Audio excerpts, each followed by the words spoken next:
La Fondation Mo Ibrahim. Fondation Mo Ibrahim, ils ont financé parmi Batubaza, financer la fondation, il y a Paul Kagame. C'est pourquoi aujourd'hui on peut traiter, parce que même conclave Oyo, Bakendaki en Afrique du Sud pour désigner candidat commun, c'est cette fondation-là qui a la délégation en charge. C'est-à-dire qu'il est là pour défendre les intérêts des étrangers et non des Congolais. C'est la raison pour laquelle il est traité comme candidat de l'étranger. Je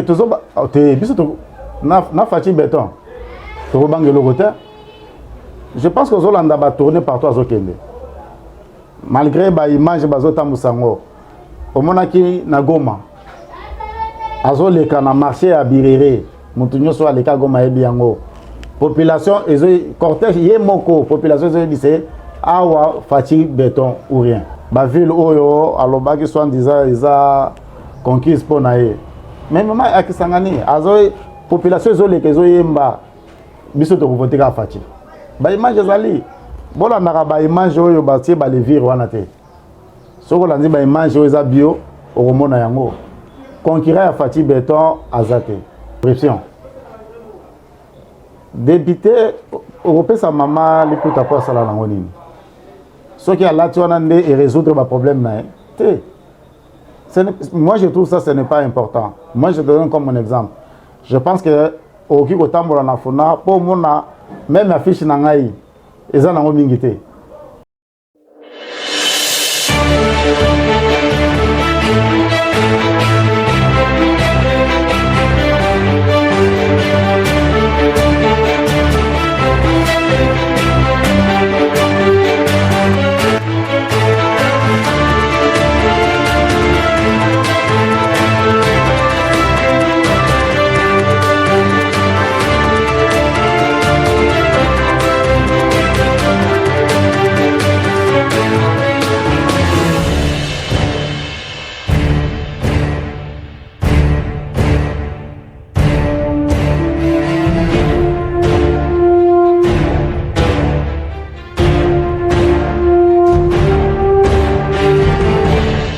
Mesdames et messieurs, fidèles téléspectateurs de l'émission Efrata Conférence, bonjour et bienvenue dans cette émission, une émission présentée par le Collège des journalistes. Donc, vous comprenez déjà que c'est une émission d'actualité politique, économique et j'en passe. Alors, comme d'habitude, donc, je suis toujours accompagné d'Arsène Kitoko qui est déjà à ma droite. Bonjour et bienvenue Arsène. Bonjour, merci beaucoup. Tu vas bien? Très bien. Voilà, aligné aujourd'hui. Alors, je suis également avec Tonton Ben. Tonton Ben, bonjour, bienvenue. Bonjour, Ndeko HD. Ah, vous laissez manette, Vraiment. Donc, Tonton Ben aussi à lunette. Ouais. Tu vas bien? Très bien. Alors, merci beaucoup, mesdames et messieurs. Aujourd'hui, nous avons le réel plaisir de recevoir pour vous dans cette émission Efrata Conférence. Les candidats député national, le numéro 149, il s'appelle Jordan Lumumba Okoko, qui est déjà avec nous sur ce plateau. Alors, monsieur Jordan Lumumba, bonjour et bienvenue. Bonjour, monsieur le journaliste. Comment vous allez? Oui, ça va. Voilà. Ça va vraiment très bien. Très bien, merci beaucoup. Alors, mesdames et messieurs, il est le candidat député national. Je répète, c'est le numéro 149. Afuna. Alors, je suis très curieux, Jordan Lumumba Okoko. Vous êtes fils, arrière-petit-fils de Lumumba? Bon, je peux dire que je suis petit-fils. Petit-fils. Oui. C'est pourquoi vous héritez quand même ces noms-là de Lumumba. Oui. Voilà, merci beaucoup. Alors, brièvement, moi je vous ai présenté. Alors, qui est M. Jordan Lumumba Okoko? Merci, monsieur le journaliste, de m'avoir accordé la parole. Je me nomme Jordan Lumumba Okoko. Je suis père d'une famille de 3 enfants. Je suis aussi, avant de postuler, je suis fonctionnaire de l'État congolais. Je me présente aujourd'hui comme candidat député national. Pour les études, je suis licencié en économie monétaire de l'Université de Kinshasa. Si je peux un peu synthétiser comme ça,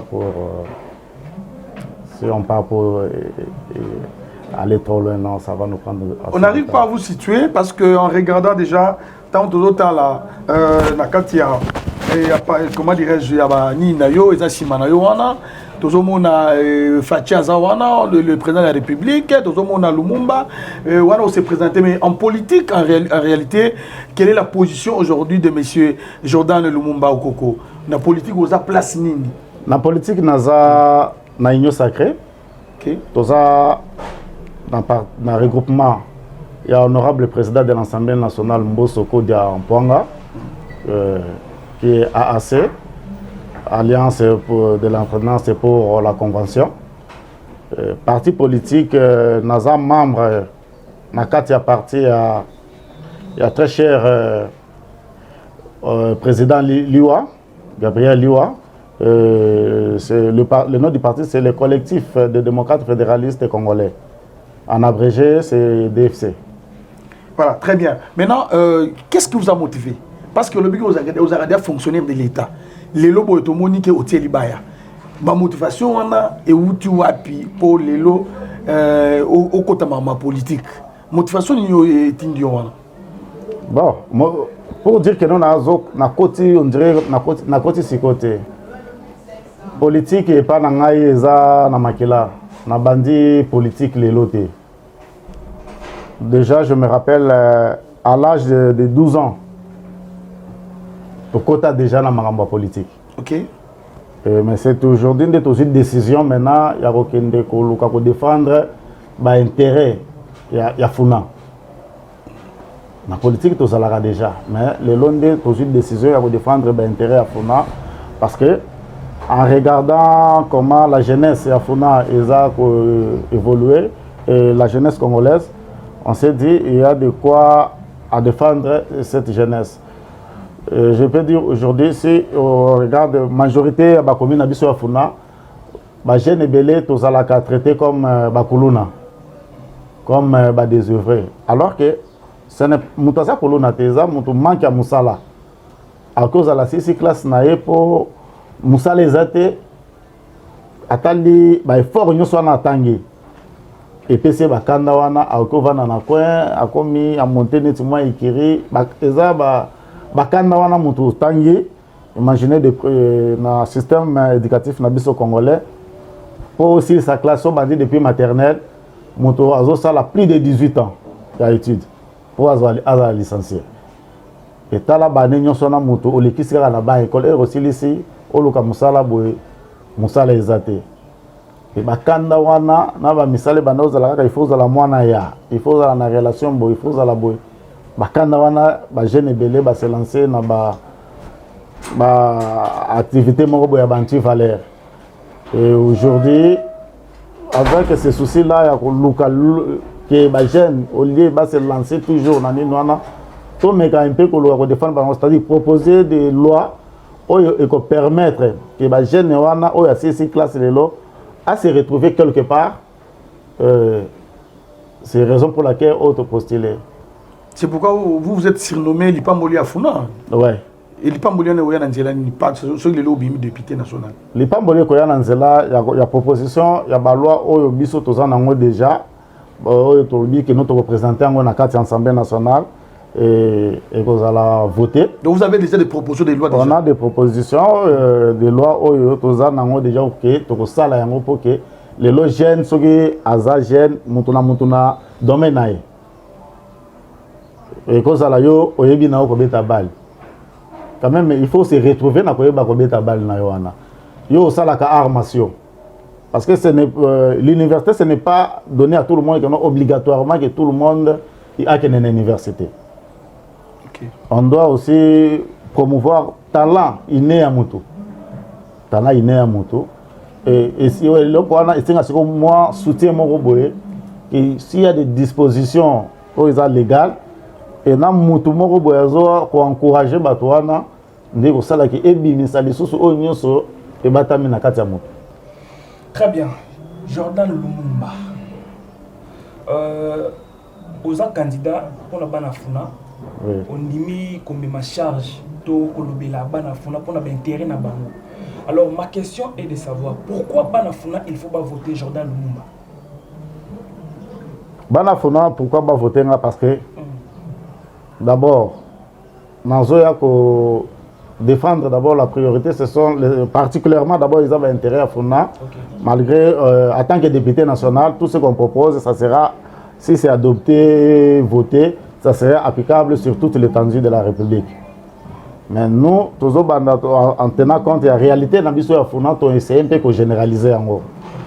Ce qui nous a voté, c'est parce que nous avons une partie associée à Banafuna, pour ne pas dire la totalité, une partie associée à Banafuna, Oyo, toujours même l'Assemblée nationale pour que lobby chaque mois na Funa à se retrouver. Chaque mois na Funa à se retrouver. C'est ça d'abord notre souci, surtout plus la jeunesse. Surtout plus la jeunesse. Parce que si on a dit le discours, il y a les politiciens qui sont les caca depuis Mobutu, le président Mobutu qui est au Mona. Alors on a toujours la jeunesse, c'est l'espoir de demain. C'est la jeunesse qui va faire développer le Congo de demain. Alors, si les jeunes bazo travailler, baza occuper, comment aroki ko développer Mboka? Il faut avoir une occupation. Moi, c'est pourquoi si on moni lelo na poto, il y a plusieurs disciplines sportives qui ont créé. C'est pour que Moutounion soit occupé.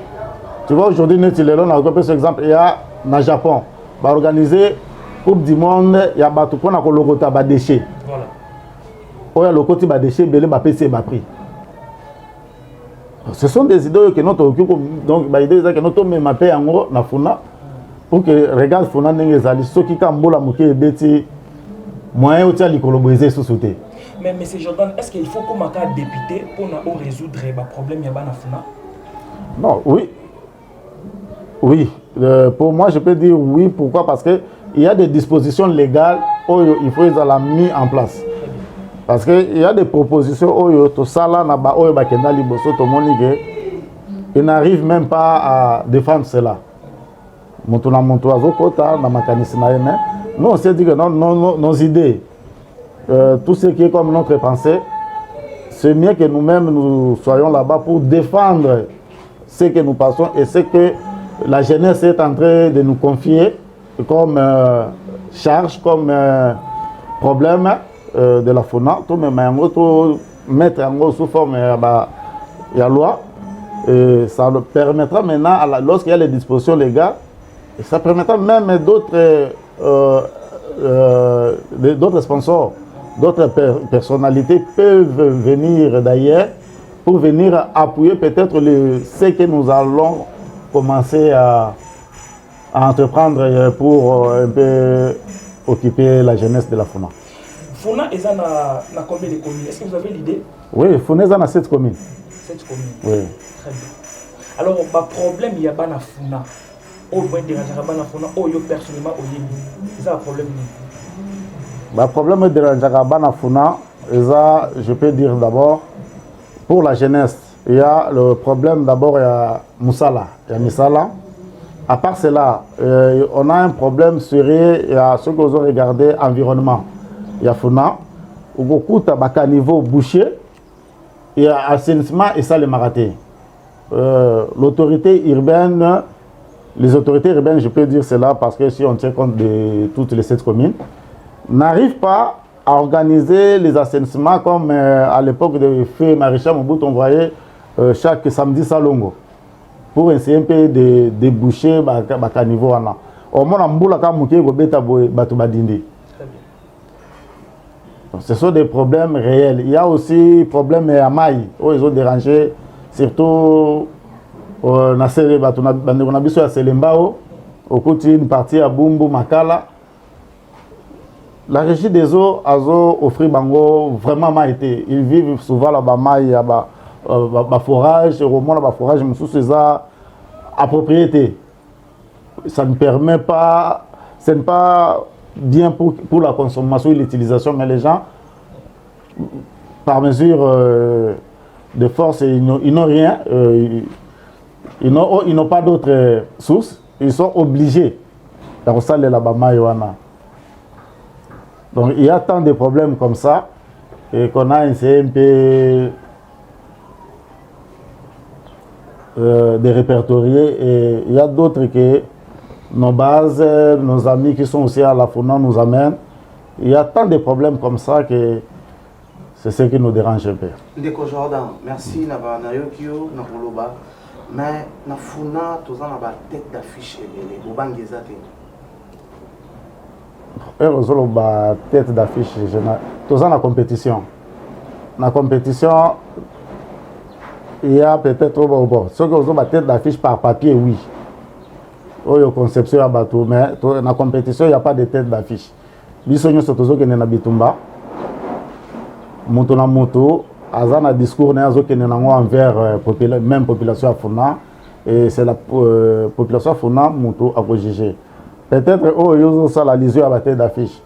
Et ça ba oyo bazalaka élu avant il y a ba oyo baza lelo baza na gestion de la chose publique.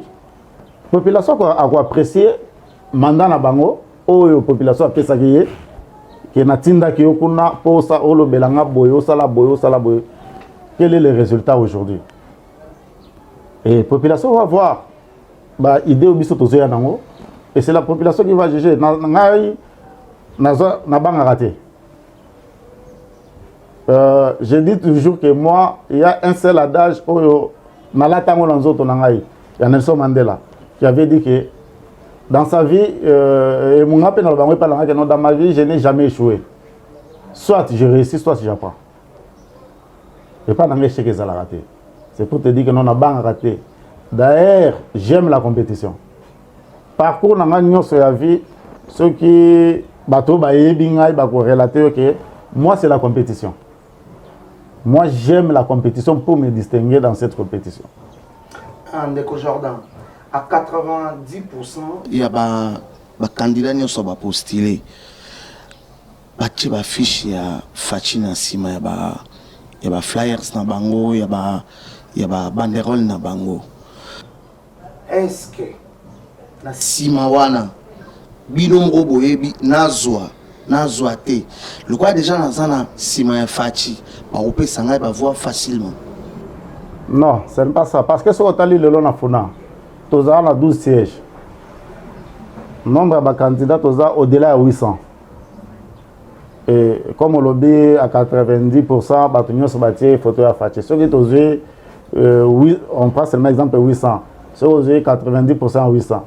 C'est au-delà des 12 sièges. Pour bâtir photo à Fachi.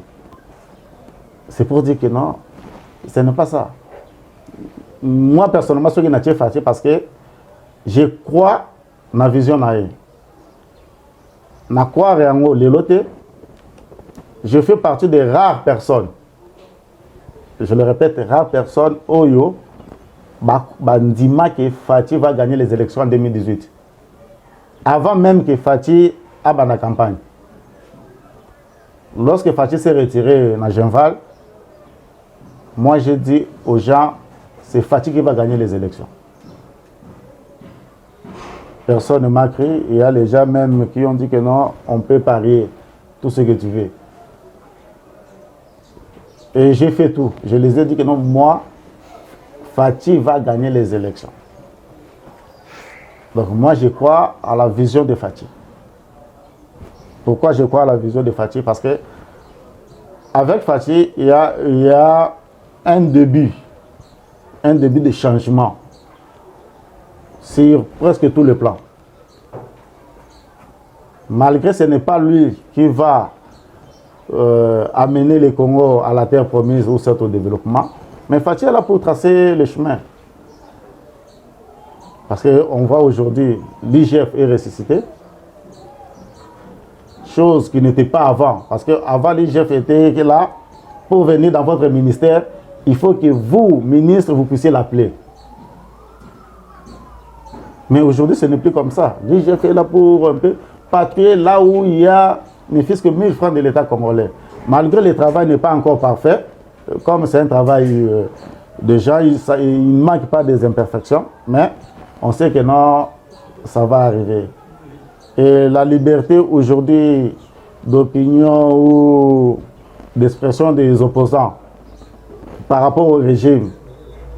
Vous êtes journaliste, vous connaissez tous le passé, comment c'était, mais et par rapport à aujourd'hui, vous voyez qu'il y a quand même une évolution. Et moi, je crois en Fathi. Avec Fathi, il y a de grandes choses qui vont se faire dans ce pays. Mais Ndeko Jordan, bino candidat à Union Sacrée. Pourquoi vous traitez candidat étranger? Bon, non, je pense que si vous avez suivi Fathi Patois Leki, il n'a pas. Si on dit candidat des étrangers, c'est-à-dire, c'est par rapport sur le plan, je peux dire sur le plan financier. Tu es congolais comme moi, mais peut-être pour ça la campagne aux autres de Lambongo et où tu as, je donne un exemple, Mongo, il faut où tu as Braza. Il faut Braza de financer pour ça la campagne. Et lorsque Braza finance pour ça la campagne, c'est pour dire que non, l'Obisogoleki, tu vas défendre d'abord les intérêts de Brazzaville que de la RDC.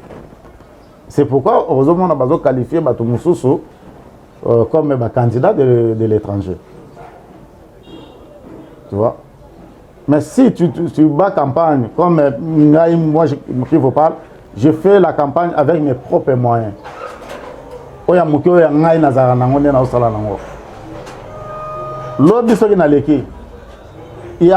n'y aura pas une imposition qui viendra quelque part parce que on a bénéficié d'un bon amoutouté. Parce qu'on dit la main qui donne, c'est la main qui domine. Tu vois? La main qui donne, c'est la main qui domine.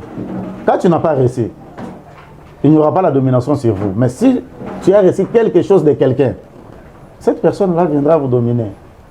Et si c'est un étranger qui vous a financé, quand il viendra vous dominer, il va dominer, ce n'est pas seulement vous, mais il va dominer maintenant le pays. Image moro dernièrement président Martin Fayoulou bakutanaki na Fathi Beton papisani mbote. Mais le discours ya Martin Fayoulou abisoki bo voter ngaité, bo voter ata mwana mboka. Est-ce que maintenant moko ezan simate to Union Sacrée bosombi déjà Martin Fayoulou? Non, Union Sacrée bosombi Fayoulou na Félix Bazaba congolais bango so ba bandeko. À la politique, nous sommes des adversaires, mais tous des ennemis. Parce que nous sommes biso na Union Sacrée, c'est pour notre intérêt à Congo. Oyopé côté la Mouka Fayoulou, c'est pour l'intérêt à Congo. Donc il faut la bénémité. Parce que ceux qui ont Fayoulou, ceux qui vont voter moi en Mboka. Parce que tous les 26 candidats ont retenu, ils sont pas en Mboka. Parce que lorsque la CENI à retenir et que la Cour constitutionnelle a confirmé, c'est-à-dire que nos candidatures n'ont pas et respectant qui la loi Mboka.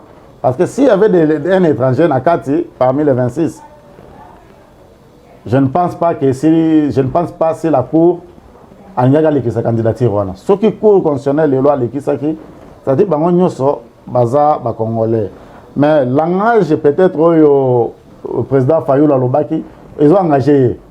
Parce que dans la politique, on cherche toujours comment créer le Mokopé au Beta Mouninga pour que et ça l'eau populaire et bien de l'eau bavois. Ce n'est pas dire que non, ceux qui faillent, Martin Fayoulou a dit que ceux qui vont voter Ngaï, vont voter moi en Mboka, ceux qui vont voter Ngaï, vont voter moi en Mboka. Il n'a pas, je ne pense pas s'il a qualifié un de ses candidats comme un étranger, non. C'est sa façon de faire sa campagne. Voilà, très bien. Merci beaucoup. Alors, nous allons continuer, Kaka. Donc, M. Jordan, qu'est-ce qu'aujourd'hui, vous pouvez dire par rapport à Banani, l'Assemblée nationale OEBIMI, malgré le but que non, au lobby aux arts, il y a un regroupement, il y a un président de l'Assemblée nationale. Ce que nous avons un code. Nous avons combien sur 10 dans 5 ans au Bassali? Sur 10, vous savez combien? Ce qui est aligné côté Bango par rapport à la mission principale et l'Assemblée nationale. Oui. Non, c'est ça. Mission population PC Bango via la Constitution. Mission principale de l'Assemblée nationale, il y a légiférer et contrôler. Contrôler l'exécutif. Si par rapport na Oanami Balé, si na côté Bango, na occupé sa Bango 6 sur 10. 6 sur 10. Oui. Parce que na nin oyomoni, na nin oyomoni pena keno 6 on a mérité yango, na iloko ni obonga sali. Parce que déjà tant on na funa ba Hollande déjà baby keno on défendre ba valablement. Oui. On corriger peut-être ba on sous. Pourquoi on appelle ça Bango 6 sur 10? Parce que depuis Balongwa qui na mariage à FCC Cash, à côté de l'Union Sacrée, il y a eu quand même quelques lois qui ont été votées. Il y a eu interpellation de certains gestionnaires. Il y a un ministre, depuis si c'est combien d'années dans l'Assemblée nationale, il y a un ministre à fonction. Et pas n'importe quel ministre, ministre de l'économie nationale. Ici dans l'Assemblée nationale. C'est quelque chose vraiment à féliciter. Parce que ce ministère que moi je connais aussi mieux comment ça fonctionne, ce n'est pas facile à reconnaître ça un ministre de l'économie nationale. Ok. Ce n'est pas facile. Et on va arriver à reconnaître ça vie réalité à l'époque où ils allaient qui au Bango Bachicha qui anormal. On peut les féliciter. Il y a aussi recommandation à certains mandataires de l'État où résolution Assemblée nationale et Sengaki base à la suspendue et ce sont des choses qu'on doit féliciter parce que dans la législation et là on est au salaire alimentaire. Voilà. Dans la majorité ça a une mention alimentaire. Mais cette fois-ci on a vu quand même les mentions aboutir jusqu'à la fin. Voilà, mention aboutir maintenant autant Fachi et maintenant de côté Skoyo parce que le président de la République mandat ici au côté mandat ici non té et aussi là en janvier toboité mais non 5 ans presque déjà bon en janvier c'est le nom té non non tout solo la quantité pour na déjà na obi ici nango parce que déjà et comme il est na souka ici lité et très comme tu penses combien de jours oui et comme il a souka ici lité bon ba jour et tel kasi c'est comme si on kata président na kata ba jour et tel kasi c'est ça bon côté kasi parce que bien na ba jour et tel et lui ba ke déjà ici c'est là qui nango bon au côté na combien parce que autant IGF oui. Si on a côté président, par rapport sur 10 par rapport à mandat naé.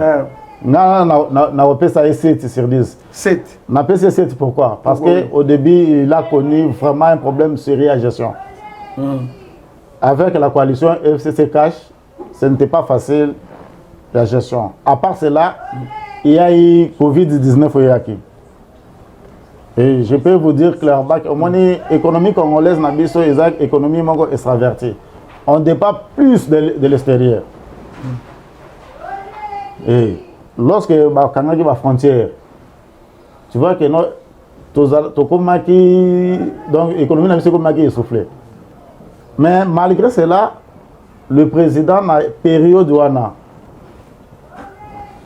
payé les fonctionnaires régulièrement. Sans problème. Ok. Malgré qu'il y a eu service minimum, tout le monde ne travaillait pas, d'autres travaillaient à la maison. Il y a eu des télétravail et tout ça. Mais comme les fonctionnaires et les enseignants, les militaires qui représentent une grande partie de Mboka Nabiso, vraiment, Bazala qui est mieux traité. Voilà, nous allons revenir tout à l'heure. Alors, mesdames et messieurs, ne zappez pas. Cette émission continue. Nous allons prendre cette rubrique face A, face B, et puis on revient sur ce plateau. Les produits cosmétiques Hydraderm sont conçus et préparés pour nourrir et traiter votre peau. Avec leurs ingrédients naturels, les produits Hydraderm ont pour action de nourrir, réhydrater, embellir, adoucir, réparer, régénérer et éliminer les taches, vergetures, brûlures, des boutons, redonner l'éclat du teint de la peau. Notre gamme, la crème de soin du jour pour des peaux saines, non abîmées. La crème de traitement pour des peaux abîmées. La peau de traitement anti-taches et vergetures. Le sérum pur, produit hydratant, nourrissant et traitant. Ces produits sont l'œuvre d'un citoyen congolais. Produit Hydraderm, fabriqué à base de bave d'escargot, aloe vera et autres. La crème Hydraderm garantit le bien-être de votre peau. La crème Hydraderm garantit le bien-être de votre peau.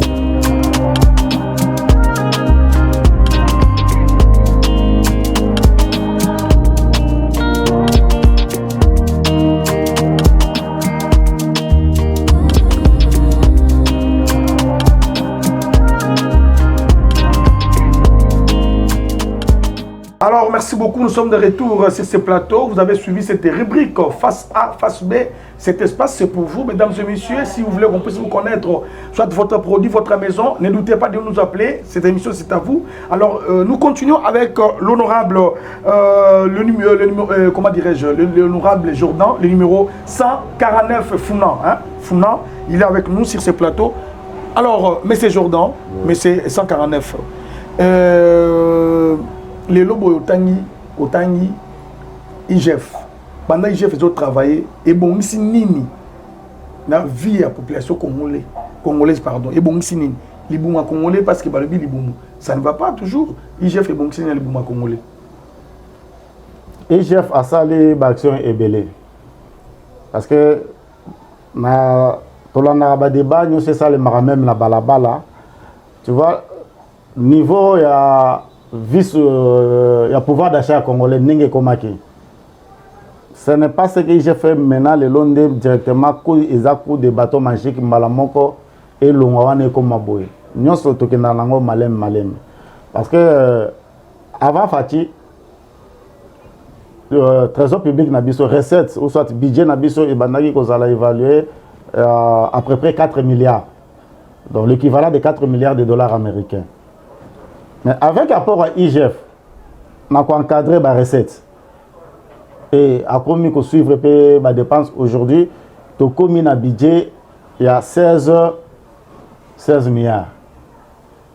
Mais quand on a quand même le but 7, c'est que 3 ans, il y a 8 et côté budget. Pour la campagne, il y a 2018, on a comme saison à 80 milliards.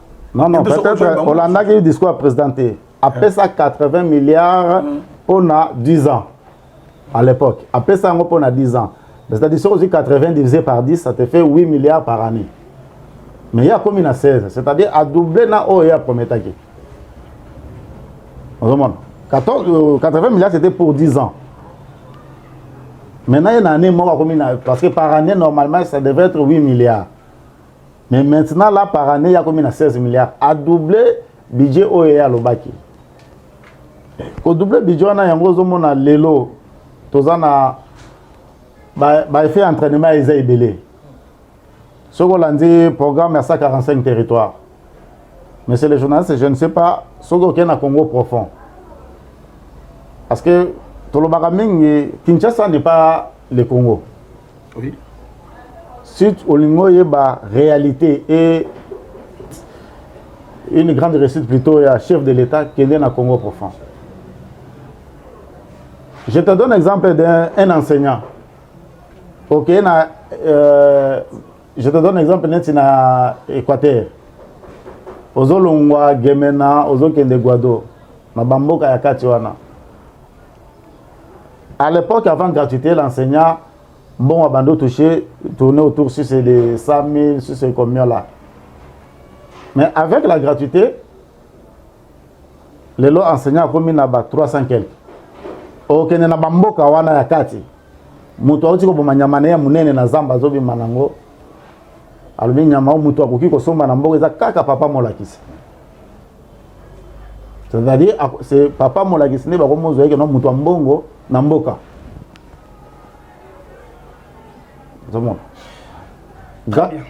Voilà, Ndeko Jordan, vous soutenez Fati, na ba dire dans Netoruyoka. Mais toyebi marambo yo président Fati alakaki bana mboka mais a ko réaliser en monté. Alors pourquoi on doit encore voter Fati?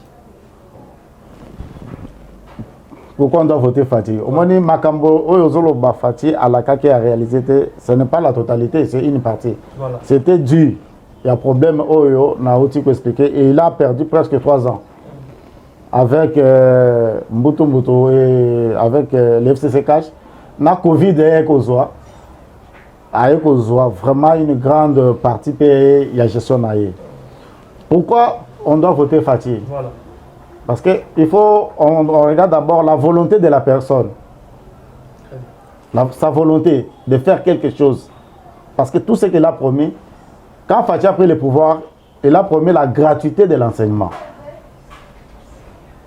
Je peux vous le dire, moi, à cette époque-là, j'étais au ministère de l'EPST.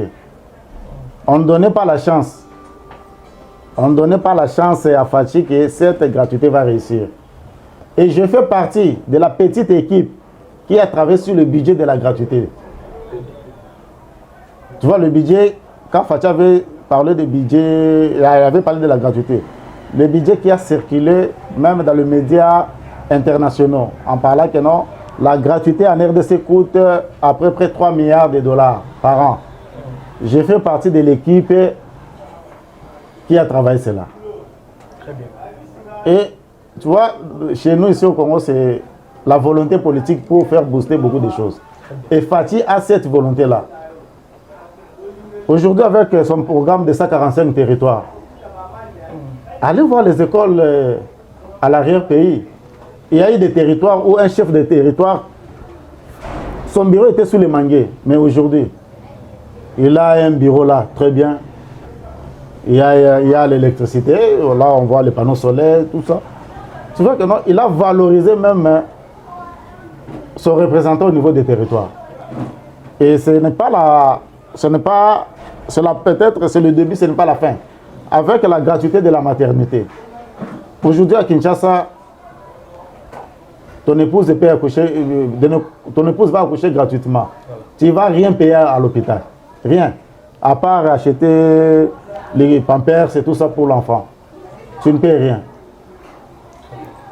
Avec la gratuité, tu fais étudier tes enfants dans de bonnes conditions aussi dans des écoles. Malgré, il y a encore d'autres choses à faire parce que on dit toujours, lorsqu'il y a cette politique-là, avec le fait d'entraînement, parce qu'avec la gratuité, on a eu à récupérer plus de 5 millions d'enfants qui n'étudiaient pas, sont rentrés sur le chemin de l'école.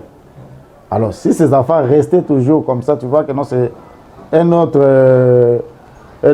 groupe, je peux dire, c'est un autre groupe de Kuluna qu'on a évité dans le pays. Très bien. Parlons maintenant de vous, M. Jordan. Qu'est-ce que vous comptez apporter à Banafuna, ceux qui ont confiance? Ce que je compte apporter à Banafuna, les lots qui font Banafuna, confiance. Comme dans le bac na débit, ce sont, premièrement, en tant que député, ce sont des lois, des propositions de loi que je dois faire au niveau de l'Assemblée nationale pour que chaque Banafuna se retrouve. Je donne un exemple comme aujourd'hui. Aujourd'hui aussi sa classe. Il y a un travail, il faut, au côté ici, demande, il y a une offre, mais on exige aux en espérance à 5 ans. C'est normal. Un travail d'un débutant, tu l'exiges espérance à 5 ans. À besoin de payer aussi dans l'université. Ce sont des choses qu'on doit chercher à mettre de côté. Peut-être des expériences, ça peut venir dans des fonctions de commandement, mais pas de débutant. On doit donner la chance, moi, dans l'université, il doit profiter de ma connaissance à jeune universitaire sur le terrain. Parce qu'on dit toujours en forgeant qu'on devient forgeron. Parce que pour l'expérience, il faut au travail. Mais Moussalo, il faut exiger l'expérience à 5 ans. C'est-à-dire baligner au travail. C'est ce qui crée aussi ma frustration. Nous, on a déjà réfléchi sur ça. C'est pour permettre les lots 6 classes. Faut dire que Moussala, parmi tant de propositions de loi au Tozanango, il y a Liboso, Yangwana, et une autre chose, ça fait partie toujours de la proposition. Tu vois, aujourd'hui, le problème est bailleur na locataire. Aujourd'hui, papa journaliste, je ne sais pas ce qui est aux au foot et la ce qui est au foot et la. Tu vas voir même la grandeur à chambre nayo, grandeur à salon. Au cause à l'ozo foot et la à $100. Ok, place à $200, au moins que non, la chambre à $200, comme si Mickey collègue à la place à $100. Donc, on doit mettre des dispositions légales à mettre des normes. Que il y a tel genre de prix, à tel genre de prix. Chambre, minimum à capacité à chambre, il faut à la hauteur. et salon doit avoir tel genre de superficie. Parce que quand toi aussi tu paies, tu dois être à l'aise. Le bailleur qui va mettre sa maison en location doit respecter un certain nombre de principes ou de dispositions pour que le locataire paie raison, parce que le locataire paie à se sentir à l'aise, c'est comme s'il est chez lui. Ça fait partie de la loi Ebele Oyo, la proposition moi Ebele tout ça sur ces gens-là. Essayer puis aussi de revoir d'autres dispositions sur notre système aussi éducatif aujourd'hui. Merci, M. Jordan. Est-ce qu'aujourd'hui on peut dire que Moïse Katumbi est le candidat phare de Kagame? Bon, sur cette question, je n'ai pas assez de détails ou des informations pour confirmer ou infirmer. Là, ce que je sais, que Katumbi est soutenu par la fondation Mo Ibrahim, où Kagame aussi fait partie parmi les donateurs. C'est cette fondation-là qui est soutenue, qui soutient la candidature Katumbi, parce que là-dedans, tu vas trouver Bill Gates et son épouse, la fondation Bill Gates et de son épouse se retrouve dedans. Il y a Kagame, il y a d'autres personnalités. Mo Ibrahim. La fondation Mo Ibrahim, ils ont financé, parmi Batoubaza, financé la fondation, il y a Paul Kagame. C'est pourquoi aujourd'hui on peut traiter, parce que même conclave Oyo, Bakendaki en Afrique décide pour désigner candidat commun, c'est cette fondation-là qui a la délégation en charge. C'est la raison pour laquelle il est traité comme candidat de l'étranger. C'est-à-dire qu'il est là pour défendre les intérêts des étrangers et non des Congolais. Est-ce qu'il y a après besoin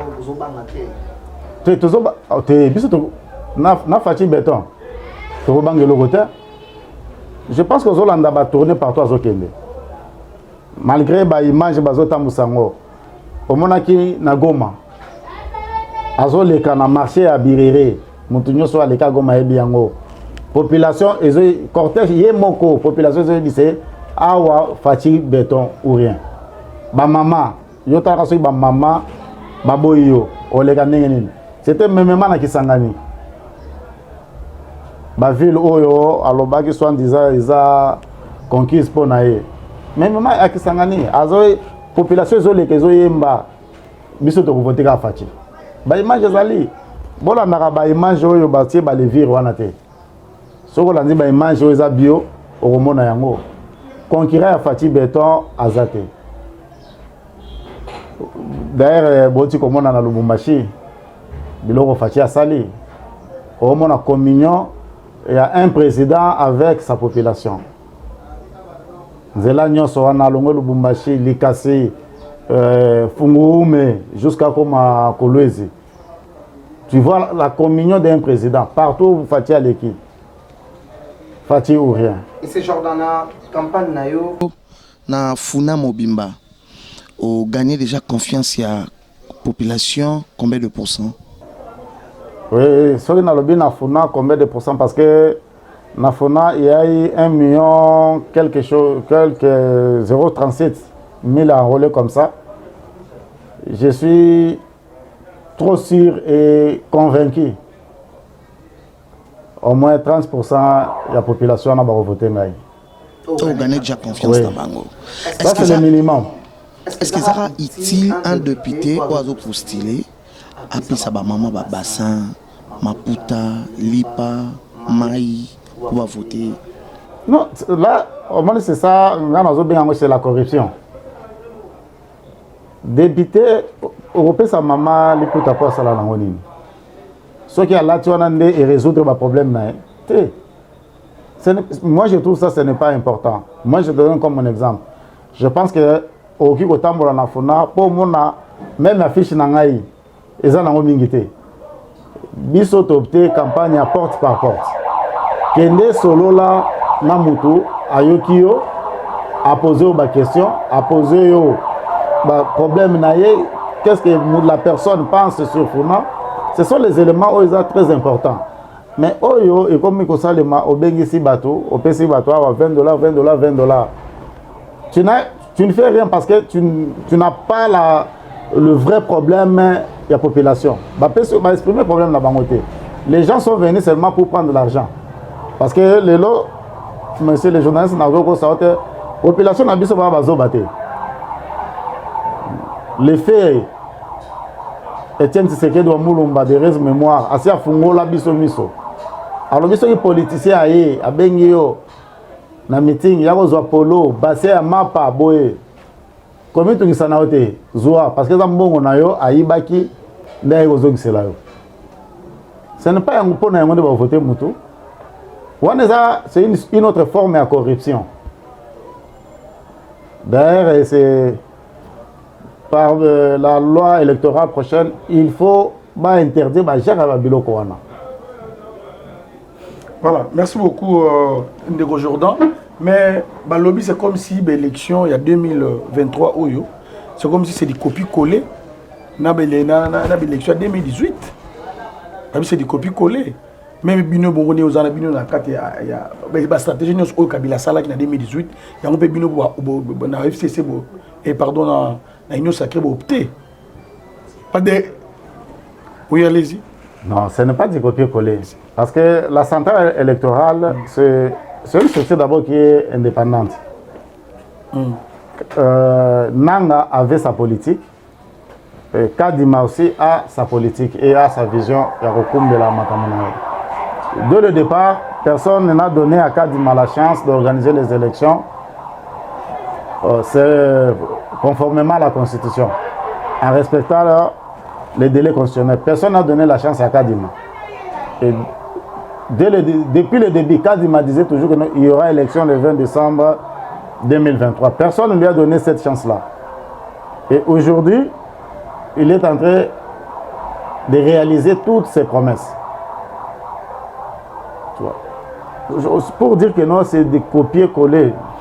Mais il y a beaucoup d'innovations que Kadima a menées. Non, je ne parle non seulement de la CENI. Même dans il y a une union sacrée. Tout le monde qui a FC Zasala qui a créé, qui a parti, il y a Mickey. Mais il y a un peu de salite. Dans une union sacrée. Tout le monde a AC. Oui, ça parti. Là, il faut y bango. C'est un regroupement politique, c'est-à-dire ensemble va partir. Parce que la loi dit, pour postuler, il faut voir donc pour partir, il faut atteindre seuil. Oui. Il y a candidature. Parce que parti moko monique non vie ancrage nanga na mboka. Nga moko na ko atteindre seuil té. Na ko luka parti X. Peut-être ngai naza fort côté ouest, il y a za fort côté est. Et tout sangani. Moi je vois devant moi un Congolais. Si tu mérites, tu mérites.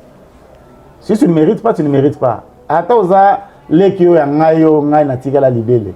Ce que mériter, tu mérites. Voilà. Merci beaucoup. Ça, vous avez quand même répondu à cette question. Mais c'est Jordan.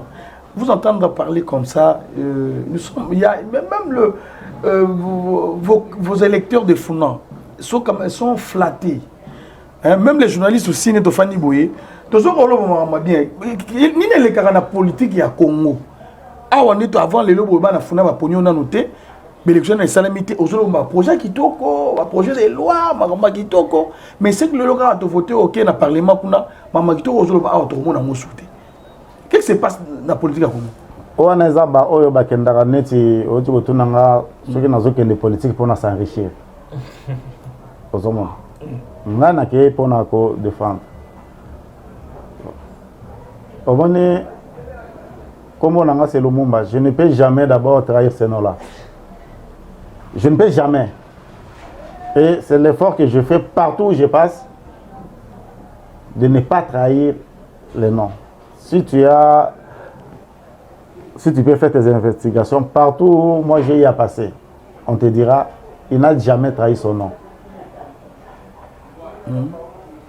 Moi, on a le bagana kosala. Na réalisa kayango. Voilà, merci beaucoup.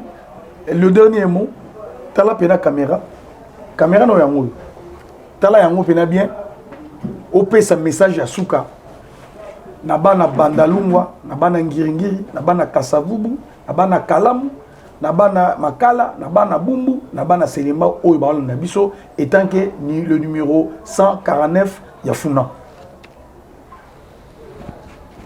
bana Funa maza candidat na bino numéro 149 na sengi le 20 décembre boya ebele vraiment na ba urne na national botali numéro 149 donc eza facile pona eza robot sanate comme eza facile soko lobika ka Jordan Lumumba match eza ya bien mais na présidentielle biso nyoso toza sima ya numéro 20 Fachi Beton parce que toza na posa mboka na biso lobby ekende liboso to moni ndenge lelo azako sala ba FARDC na biso bazo mata puissance lelo toza na gratuité enseignement toza na gratuité à maternité et lobby ya biloko ibeleza koya toza lelo na 145 territoires donc pour nga na sengi bo voter surtout la jeunesse de la Funa ba jeune candidat la bino lini candidat la bino yeyo naza wana pona ko défendre bino et ko défendre bino tina suka naza candidat oyo akokende kozala corrompu te na kozalaka jamais corrompu parce que balumumba bazalaka jamais corrompu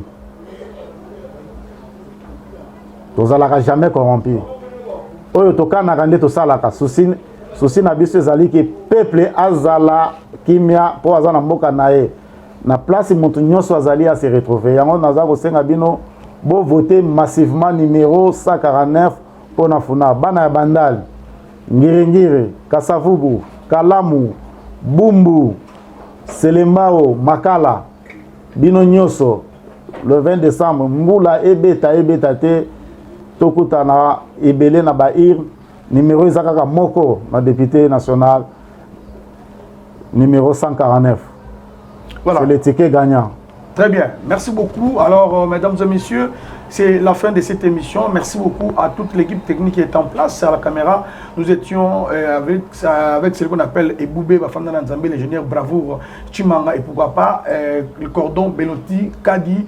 Alors, merci beaucoup également à mes confrères. Hein. Merci beaucoup à Arsène Kitoko. Merci. Alors, merci beaucoup également à Tonton Ben. Merci. Alors, mesdames et messieurs, merci de l'avoir suivi et puis on se retrouve très prochainement. Allez, bye bye.